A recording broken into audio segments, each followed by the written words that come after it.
baik, dalam pembelajaran kali ini di administrasi umum kita akan masuk ke bab 2, yaitu analisis jabatan dan uraian pekerjaan pada kegiatan administrasi. Di bab 2 ini kita memiliki beberapa tujuan pembelajaran. Dari yang pertama, kita harus menganalisis jabatan pekerjaan pada kegiatan administrasi. Yang kedua adalah menganalisis tugas dan uraian pekerjaan pada kegiatan administrasi. Yang ketiga adalah menyimpulkan tugas dan uraian pekerjaan pada kegiatan administrasi. Yang keempat, merumuskan uraian tugas setiap tingkatan jabatan pada kegiatan administrasi. Dan yang kelima adalah menjelaskan uraian tugas setiap tingkatan jabatan pada kegiatan administrasi. Pengertian jabatan. Jabatan atau occupation adalah kedudukan pegawai yang ada dalam struktur organisasi dan mempunyai kemampuan pengetahuan, keterampilan, dan sikap yang bertanggung jawab dengan fungsi yang spesifik.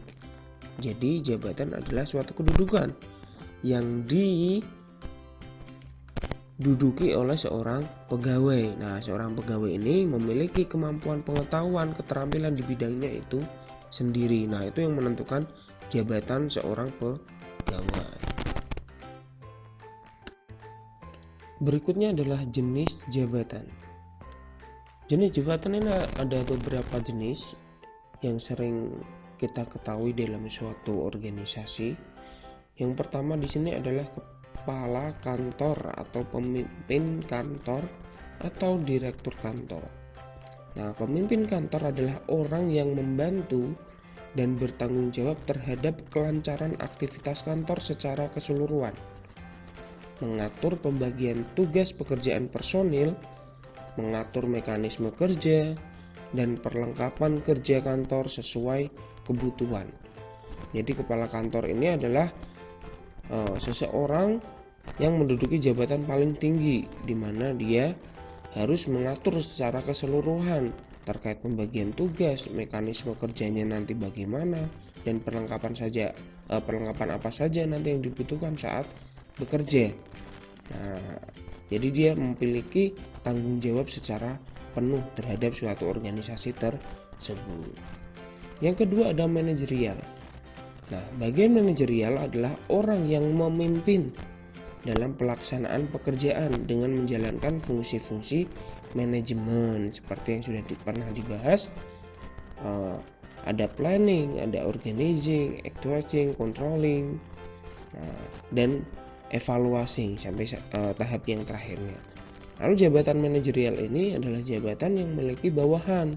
Contohnya di sini adalah manajer, membawahi para staf dan non-staf atau pelaksana. Jadi manajerial ini di bawahnya dari kepala kantor atau pimpinan kantor. Dia tapi memiliki bawahan, artinya dia di sini mengatur suatu mekanisme dalam pekerjaannya. Yang ketiga ada staf dan pembantu ahli. Jabatan ini merupakan para tenaga ahli yang cakap dan mampu dalam bidangnya. Tugasnya membantu administrator dan manajer dalam melaksanakan pekerjaan-pekerjaan kantor. Contohnya staf simpan pinjam, staf akuntan, staf pemasaran. Nah, di sini membantu terkait dengan kriteria keuangan dan staf dari pemasaran itu tadi. Yang keempat ada kepala personalia atau HRD, atau lebih kepanjangan dari HRD adalah Human Resource Development. Orang yang memiliki jabatan ini bekerja di bagian khusus kepegawaian. Nah, jadi pekerjaannya khusus terkait kepegawaian. Tugasnya menentukan tenaga kerja yang sesuai dengan yang dibutuhkan oleh perusahaan. Selain itu, HRD juga mengatur atau mengkoordinasikan hak-hak pegawai seperti jatah cuti pegawai, santunan kesehatan, dan lain-lain. Nah, dapat dikatakan di sini sebagai humas kalau misalkan kalian pernah mengetahui. Nah, jabatannya kurang lebih seperti itu. Jadi terkait kepegawaian, bagaimana memilih seleksi pegawai, bagaimana nanti siapa yang akan menjadi manajer karena dari pegawai yang sudah disiplinnya bagus dan sebagainya. Nah, itu adalah tugas dari jabatan kepala personalia atau HRD. Yang kelima ada kepala tata usaha atau kepala administrasi. Jadi di sini adalah orang yang menentukan garis-garis besar kebijakan dan tujuan yang harus dijalankan oleh kantor, serta memberikan pelayanan teknis dan administrasi kepada semua unit di bidang ketata-usahaan yang meliputi perencanaan, pelaporan pegawaian, keuangan rumah tangga, keprotokoleran, perlengkapan, dan peralatan kantor. Nah, jadi tugas-tugas administrasi mengenai bagaimana perencanaan yang akan dibuat nanti terkait tata usaha yang dimiliki dalam suatu organisasi. Nah, itu adalah jenis-jenis dari jabatan. Nah, yang ketiga adalah pengertian analisis jabatan. Oke, setelah kita tadi mengerti mengenai jabatan-jabatan apa saja jenisnya, sekarang kita mempelajari terkait pengertian analisis jabatan. Nah, analisis jabatan atau job analysis dapat diartikan sebagai suatu aktivitas mengkaji, mempelajari, mengumpulkan, mencatat, dan menganalisis ruang lingkup suatu pekerjaan secara sistematis dan sistematik. Nah, ini menurut Sastro Hadiwiryo tahun 2002 di dalam bukunya halaman 127. Nah, jadi dalam analisis jabatan ini aktivitasnya itu banyak, dari mengkaji, mempelajari, mengumpulkan, mencatat, menganalisis ruang lingkup secara suatu pekerjaan secara sistematis. Nah, itu berarti secara berurutan. Nah, jumlah orang yang diperlukan untuk menyelesaikan jabatan atau pekerjaan sama dengan jumlah waktu untuk menyelesaikan jabatan atau pekerjaan, dibagi dengan waktu yang diberikan kepada satu orang. Nah, analisis jabatan secara sistematik meliputi kegiatan-kegiatan mengumpulkan, mengevaluasi, dan mengorganisasikan jabatan atau pekerjaan, di mana hasilnya meliputi uraian jabatan atau job description dan syarat jabatan atau job specification. Menurut Disler 2006, analisis pekerjaan merupakan prosedur yang dilalui untuk menentukan tanggung jawab posisi-posisi yang harus dibuatkan stafnya. Analisis pekerjaan memberikan informasi yang digunakan untuk membuat deskripsi pekerjaan, dan spesifikasi pekerjaan. Nah, langkah pertama dalam analisis jabatan dimulai dengan mengkaji organisasi secara keseluruhan dan kesesuaian tiap jabatan yang ada dalam organisasi. Langkah kedua adalah menentukan bagaimana informasi dalam organisasi dianalisis. Jabatan akan digunakan atau menentukan tujuan spesifik dari analisis jabatan. Langkah ketiga adalah pemilihan penggunaan teknik-teknik analisis jabatan.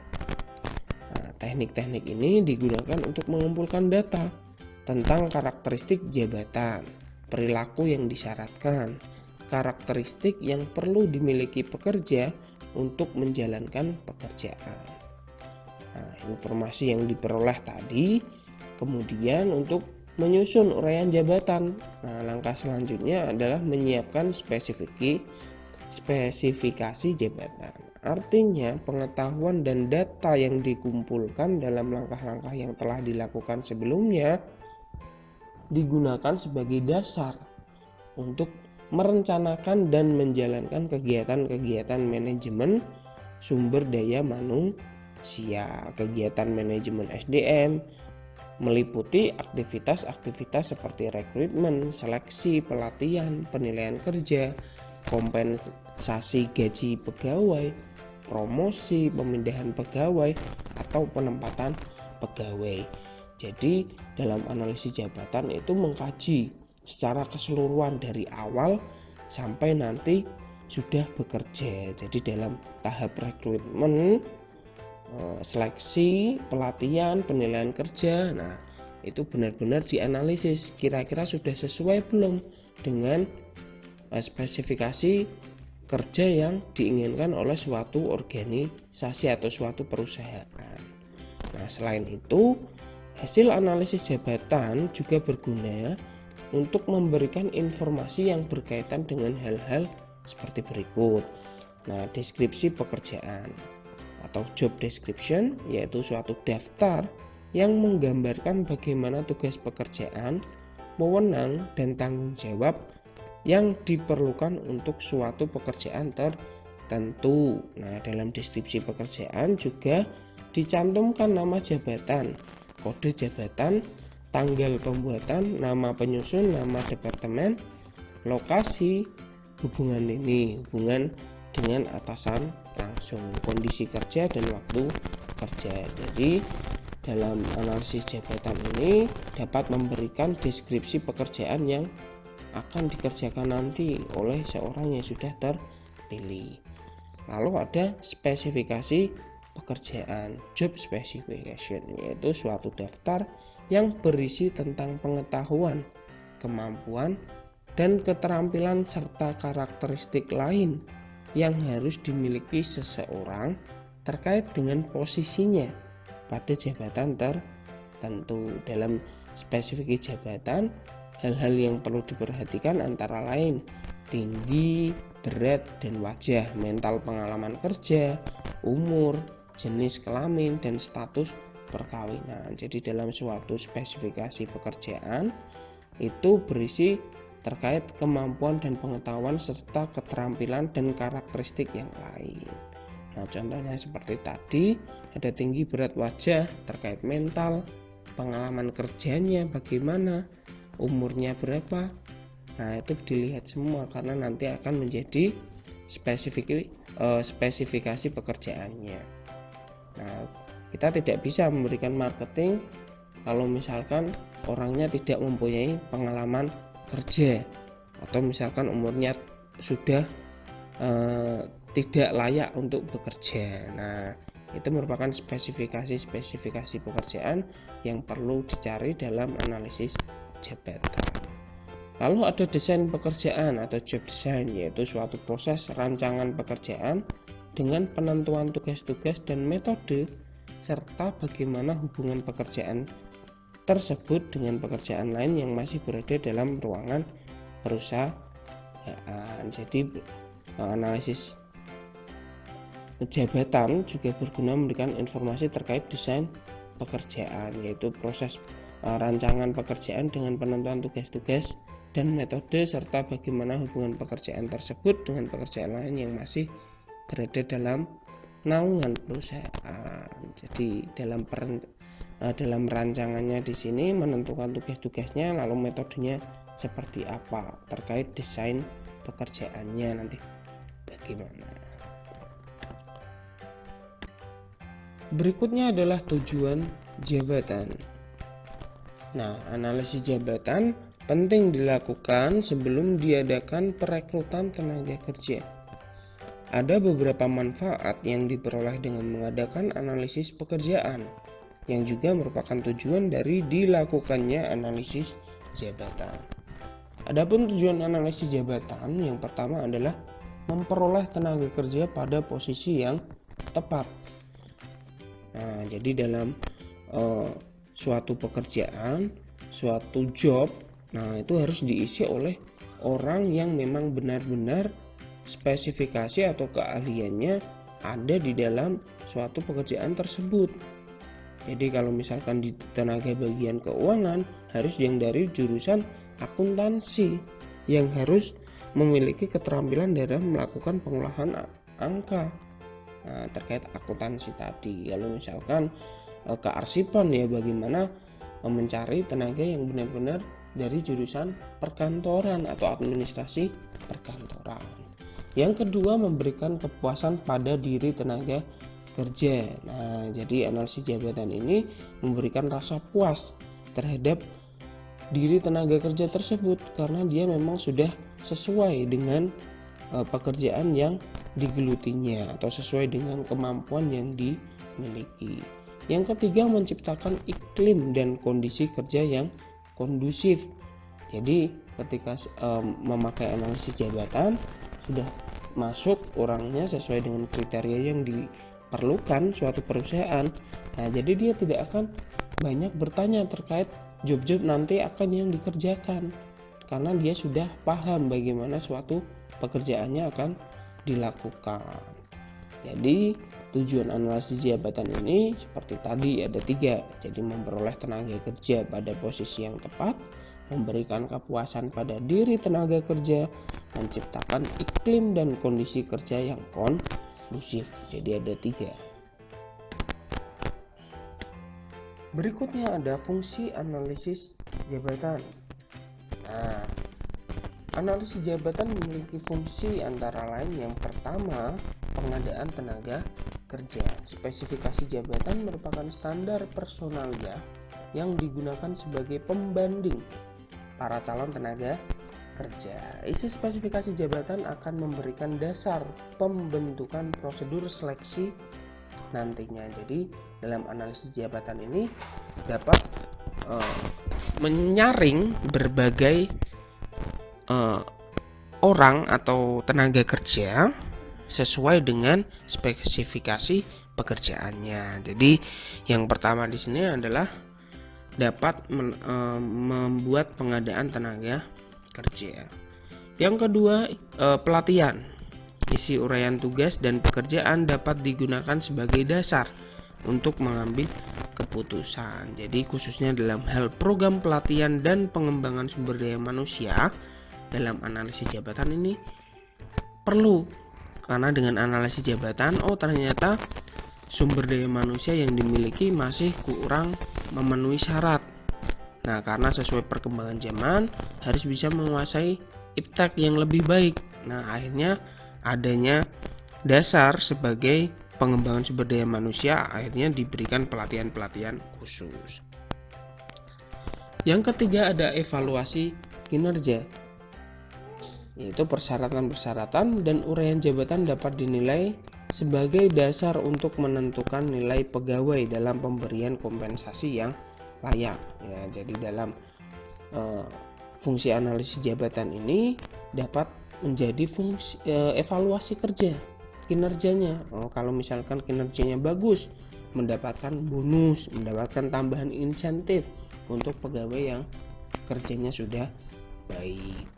Lalu yang keempat, fungsi yang keempat adalah penilaian prestasi. Jadi dalam analisis jabatan ini dapat dibuat penilaian prestasi untuk menentukan apakah pekerjaan dapat diselesaikan dengan baik. Maka deskripsi jabatan akan sangat membantu untuk pemilihan sasaran pekerjaan. Jadi dapat menilai prestasi suatu pegawai. Ketika pegawai itu sudah baik, ternyata prestasi yang dimilikinya sudah baik. Yang kelima ada promosi dan transfer pegawai. Informasi dan data pegawai akan membantu proses pengambilan keputusan sebagai dasar promosi dan transfer pegawai. Jadi dalam analisis jabatan ini dapat juga dijadikan dasar sebagai promosi. Ternyata kinerjanya sudah baik dan semakin baik. Dia juga bisa memberikan informasi-informasi yang baik terhadap rekannya. Akhirnya dia diangkat menjadi seorang manajer. Itu merupakan fungsi-fungsi dari analisis jabatan. Fungsinya ada 5 tadi, dari pengadaan tenaga kerja, pelatihan, evaluasi kinerja, penilaian prestasi, dan promosi dan transfer pegawai. Berikutnya adalah metode analisis jabatan. Ada 4 metode yang digunakan dalam proses analisis jabatan. untuk pengumpulan data terhadap suatu jabatan antara lain sebagai berikut.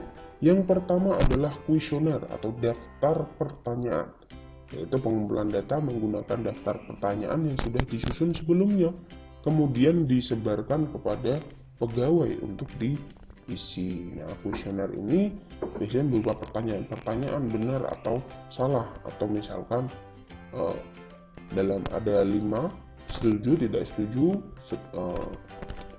dan sangat setuju, sangat tidak setuju. Nah, kurang lebih seperti itu. Lalu yang kedua ada pengamatan atau observation, yaitu pengumpulan data dengan cara mengamati langsung di tempat. Hasil pengamatan tersebut langsung dicatat untuk diolah menjadi informasi untuk jabatan tersebut. Lewat pengamatan, bagaimana kinerja yang dilakukan oleh suatu pegawai. Lalu yang ketiga ada wawancara atau interview, yaitu pengumpulan data dengan mengajukan pertanyaan yang disiapkan sebelumnya dan mencatat jawabannya untuk diolah informasi yang diperlukan. Jadi metode analisis jabatan yang ketiga adalah dengan wawancara, dengan pertanyaan-pertanyaan yang sudah dibuat. Yang keempat, menulis laporan pekerjaan secara singkat. Nah, jadi dari metode analisis yang keempat ini, laporan pekerjaannya dilihat apakah sudah baik atau belum.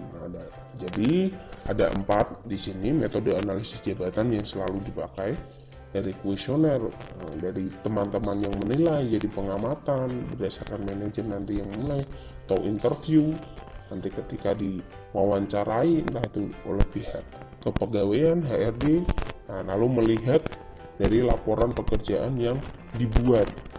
Jadi ada 4 metode dalam analisis jabatan. Oke, cukup sekian pertemuan hari ini terkait melihat jabatan dan analisis jabatan. Nah, sampai jumpa di pertemuan berikutnya dengan materi yang berbeda. Terima kasih. Wassalamualaikum warahmatullahi wabarakatuh.